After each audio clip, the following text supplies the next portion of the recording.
राम राम दोस्तों, मैं आपकी प्यारी दुलारी चुगल किशोरी। कैसे हैं आप लोग? भाई हम तो बिल्कुल ठीक हैं और रोज की तरह आपकी चुगल किशोरी आपके सामने हाजिर है ढेर सारी ओरिजिनल चुगलियां लेकर।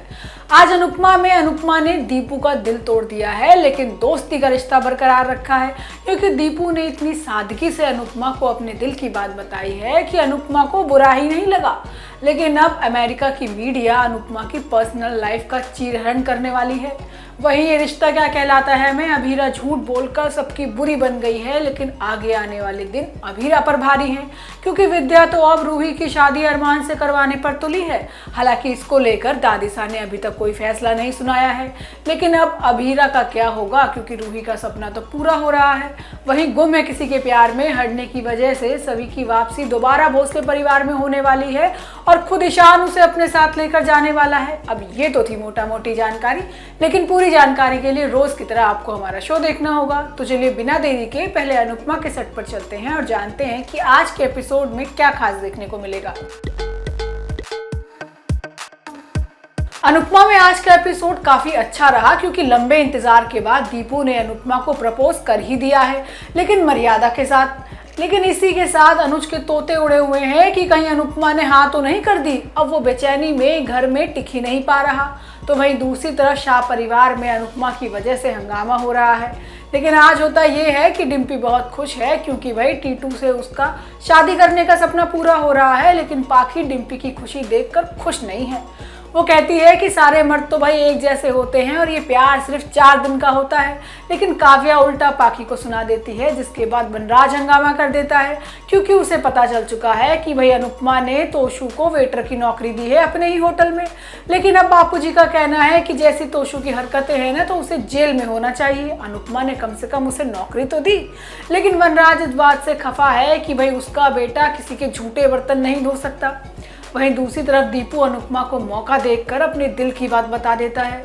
वो कहता है कि बहुत पहले ही बता देना चाहता था, लेकिन दोस्ती की वजह से चुप था, लेकिन आज तो घुटन हो रही है इसलिए बता रहा हूँ। लेकिन दीपू साथ ही ये भी कहता है कि वो पहले से जानता है कि उसका जवाब ना ही होगा, लेकिन बस मन हल्का करना चाहता है। अब अनुपमा दीपू से सिर्फ दोस्ती का रिश्ता रखना चाहती है, उससे ज्यादा और कुछ नहीं। अब दीपू भी मान जाता है, लेकिन पीछे बहुत रोता है। वहीं दूसरी तरफ अनुज अनुपमा को फोन करता है, लेकिन दीपू के बारे में पूछ नहीं पाता, क्योंकि उसे तो पता है कि आज ऐसा कुछ होने वाला है। लेकिन आगे आने वाले एपिसोड में अमेरिका की मीडिया अनुपमा के शादीशुदा जीवन पर सवाल उठाएगी और उधर बा को डर सता रहा है कि अब अमेरिका में उसके परिवार का नाम खराब हो रहा है।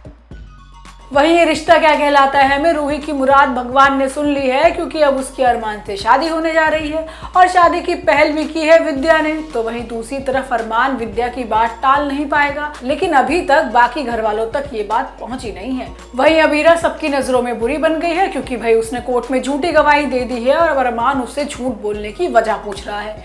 लेकिन आज होता ये है कि अभीरा अरमान के साथ सुबह सुबह कोर्ट जाने के लिए तैयार होती है और इस दौरान दादीसा अरमान और अभीरा दोनों को दही चीनी खिलाती है और ये देखकर मनीषा हैरान रह जाती है। वहीं कोर्ट जाने से पहले अभीरा और रूही के बीच बहस भी हो जाती है, लेकिन असली ड्रामा तो कोर्ट रूम में अभीरा करती है।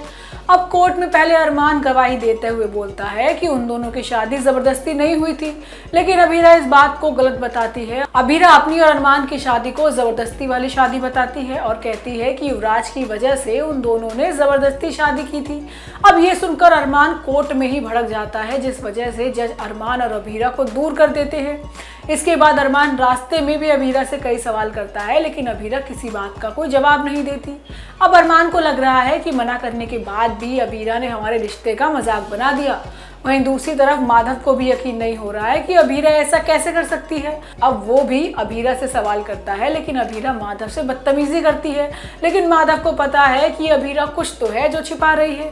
इसके बाद अभीरा दादीसा के पास जाती है और उन्हें अपना वादा याद दिलाती है कि वो माधव और विद्या का रिश्ता ठीक करके रहेगी। लेकिन आगे आने वाले एपिसोड में खुद रूही विद्या के सामने अपने और अरमान के रिश्ते का सच बताती है कि शादी से पहले दोनों का गुलू गुलू चल रहा था, लेकिन शादी हो नहीं पाई।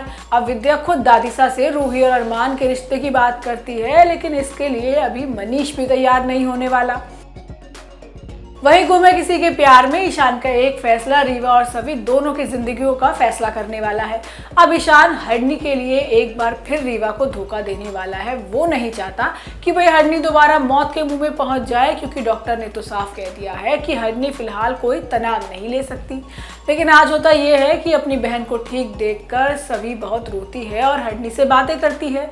अब हरनी भी ईशान का शुक्रिया अदा करती है, क्योंकि उसके पीछे उसने सभी का खूब ध्यान रखा है। अब सभी चाहकर भी अपनी बहन को कुछ नहीं बता पा रही।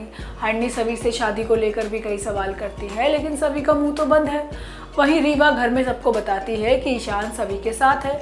अब सुरेखा और रीवा की मां को चिंता सता रही है कि कहीं दोबारा सभी इस घर में ना आ जाए, क्योंकि हरनी ने ही दोनों की शादी कराई थी और कहीं फिर वो दोनों से कोई वादा ना ले ले।